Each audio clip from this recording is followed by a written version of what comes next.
Vanakkam. Today, I am going to speak about very important topic which affects most of the borrowers. Few borrowers, they want to close the loan before the due date. In case if they close the loan, then the banks, they used to charge penal interest. For that, there is so far no uniformity. Now, the RBI has studied this type of inconvenience that have been caused to the borrowers. Now they have come out with a clear direction, and this rule is applicable only for the loans which have been sanctioned on or after 1/1/2026. I am going to say in detail about the prepayment charges. This is a welcome sign and it's a boom to the borrowers. I'm going to start with the presentation, and before going to that, I want to give my disclaimer. The views expressed by me here is my views and it's my opinion. For your clear understanding, for your proper understanding, I request you to read the Reserve Bank of India circular. I am not responsible for any wrong interpretation. For any wrong interpretation, I am not responsible. So with this disclaimer, I want to start the presentation. And today's presentation is called as Reserve Bank of India Prepayment Charges on Loans Directions 2025. This is based on the RBI Circular 2025-26/64 DOR MCS REC 38/0.1 0.10 and 25-26 dated 2/7/2025. I am going to say my views and the highlights of this directions here. And this is applicable. This directions comes into effect from 1/1/2026. This is the important date that you have to remember. And it applies to all MSCs, that is medium, small, and medium enterprises, medium, small enterprises, micro, medium, small enterprises. Then it has to be done by, and it has to be applicable to all the regulated entities. And the direction is mainly towards the prepayment charges when they close the loan at the earliest. And this direction is applicable to all loans where the loans have been sanctioned based on the floating interest rate. And we'll go depth into the directions. But before going to that, I want to highlight the important terms of MSC definition, that is micro, small, and medium enterprise. So this this definition is effective from 1/7/2020. That is plant and machinery or equipment not exceeding and one, and another one is turnover not exceeding. So they say that if you want to be called as micro enterprises, the plant and machinery or equipment should be not exceeding 1 crore, and with reference to turnover, it is 5 crores. To call it as small enterprises, it is plant and machinery investment is 10 crore, and turnover is not exceeding 50 crore. Medium enterprises, it is not exceeding 50 crores in with reference to plant and machinery, and turnover with reference to 250 crores. So this is a MSC definition here. To be defined as MSC definition, Udayam registration for the unit is a must one.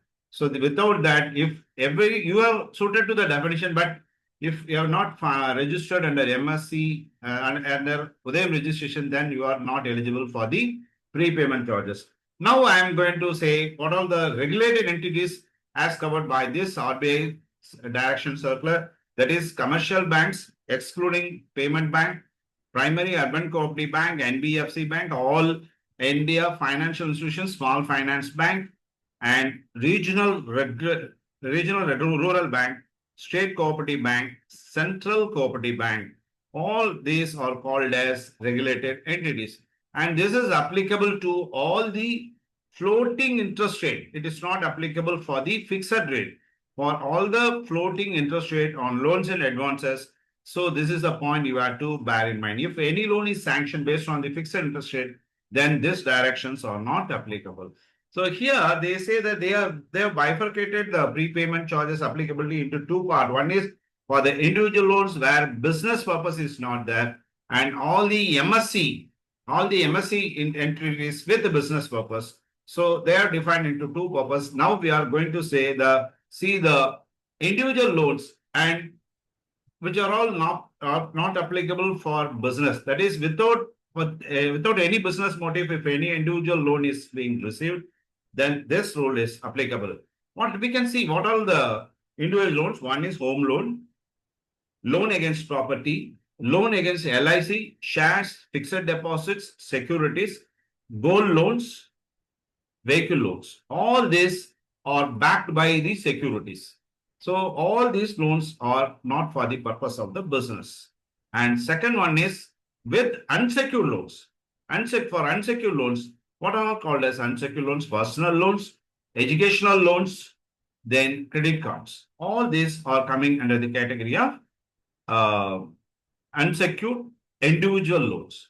Now we are going for the MSC business loan. So that means micro, medium, small enterprises, they are doing, they are forming the status only for the purpose of business. So what are the status that are applicable for MSC business loan? One is individual, HUF, firm, company, LLP, trust, society, AOP. All are forming for the purpose of doing business. And if they register under the UDAM registration, then they are eligible. And if they suit the definition of MSC, then they are eligible to be covered under this directions. Now, individual loans without business, they are saying that this is the first thing where prepayment charges should not be levied. That is loans renewed. You have to please see loans renewed on or after, loans sanctioned on or after 1126. For that only this direction is applicable. That means for the existing loans which have been sanctioned before the 1/1/2026, these directions are not applicable. So you have to follow as per the sanction letter. Then for all these loans, floating interest rate should be there. And the loans may be granted with or without co-obligant. And for these type of loans, the bank should not levy, or we can say regulated entity should not levy prepayment charges on the pre-closure of the loans. So this point you have to see. Next head is, now we are going for the MSE loans. Here they have defined this portion into two parts. One is loan sanction on or after, loans renewed on or after 1/1/26. For this direction is applicable. It applies to all MSE units with the business motive. Then if the loans may be granted with co-obligant or without co-obligant, for everything it is okay. Here, this is a very, very important thing. By all commercial banks, here they exclude small finance bank, RRB, local area bank, and urban cooperative bank, NBFC upper limit. So this is a thing. And for all this type of loans sanctioned by the regulated entities, that is as mentioned in point number 4, the regulated entity should not levy, irrespective of any loan, any prepayment charges. So this is a very, very important thing. So all commercial banks. So if you go through the commercial banks, all banks have been included, and they excluded a small finance bank, RRB, local area bank, but they included urban cooperative bank, NBFC. So for this, no prepayment charges are levied. Now, for the second portion, they say that the loan sanctioned on or after, renewed on or after 1/1/2026, and all the MSE units formed with business motive, and the loans may be granted with or without co-obligant. Here, the second portion comes small finance bank, regional rural bank, tier 3 urban cooperative bank, state cooperative bank. That is in Tamil Nadu, it is Tamil Nadu State Cooperative Bank, Karnataka State Cooperative Bank, and Central Cooperative Bank. That is every district of the state has got a Central Cooperative Bank. Then NBFC. All this, if the customers of the point number 4, regulated entity, if they close the loan as a pre-closure basis, then the pre-closure charges or prepayment charges should not be levied for the loans up to rupees 50 lakhs. So they say that they fix the ceiling of the loan. It is a loan amount sanctioned. It is not the loan amount outstanding. Please, you have to be very, very careful. It is the loan amount that have been sanctioned. Up to 50 lakhs, no prepayment charges should be levied. And now it is, we can say if any loan which has been sanctioned before 1126, whether the continuity will be there. Yes, as per the present direction, if any loan sanctioned or renewed on or before 1126, the existing rule of prepayment charges is applicable irrespective of the fact whether it's a takeover loan or not. One, here for all the pre-closing charges, pre-closing loans, the source of fund is irrelevant for this new circular, new direction. That is, whether it's a takeover loan or own funds, source of funds are irrelevant, provided if the loans have been sanctioned on or renewed on or after 1126 only, the direction says source of funds are irrelevant. Then, whether the loan has been paid in full or part, without any, if there is, even the loan can be closed any within the minimum lock-in period. So this is applicable. That is, these directions are applicable for loans pre-closed by individual other than the business motive or MSC. Then the source of funds are irrelevant, paid in full or part. With even you can close the loan with the minimum lock-in period. But sometimes a loan is being sanctioned based on the fixed rate and floating rate. In case if the fixed rate is the rate of the loan is closed, then these directions are not applicable. If the floating rate of loan is being closed, pre-closed on a pre-closure basis, then these directions, RBI directions are applicable. And again, we have already discussed any loan sanctioned on or before 1126, the existing rule continues as per the banking's policy, as per the bank's policy, as per the bank sanction terms and conditions.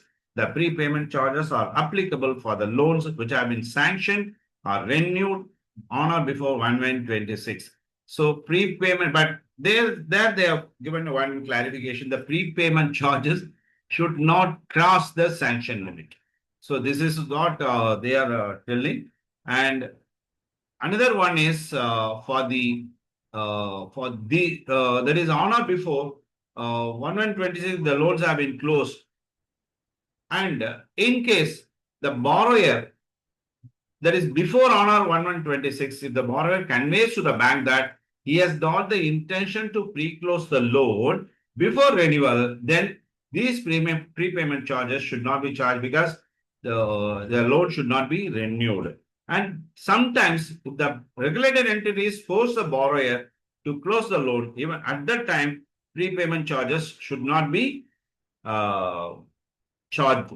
And disclosure should be there clearly in the sanction letter. So at the time of sanctioning the loan, if prepayment charges have not been mentioned, suddenly one borrower came to the bank and if he pre-closes the loan, then the bank should not create or should not say that prepayment charges are applicable. Everything should be clearly mentioned in the sanction letter. And no retrospective effect is applicable. This is also clearly mentioned in the RBI direction. No retrospective effect of charging of prepayment charges are applicable. If suppose some customer came and he said, "Sir, I want to close the loan." Suddenly the banker say, "No, you have to pay the pre-charges." Then the RBI has come out clearly with a direction that if it is clearly mentioned in the sanction letter, then only you are eligible to charge prepayment charges. That is for the loans sanctioned or renewed on or before 1126. On or after 1126, no prepayment charges, as we have already discussed. So no retrospective effect is allowed, and it's a welcome sign for all the MSC borrowers, even for the individuals. It's a very good directions given by the RBI to save the public. So this type of clear-cut decision given by the RBI to the regulated entities will definitely solve the problems of the borrowers. And this is what I want to convey about this news circular. And I wish you all the best, members. And any reference, please refer the RBI's direction circular on prepayment charges. This is a must. And thank you very much for the patient hearing of this presentation. Nandri, Vanakkam.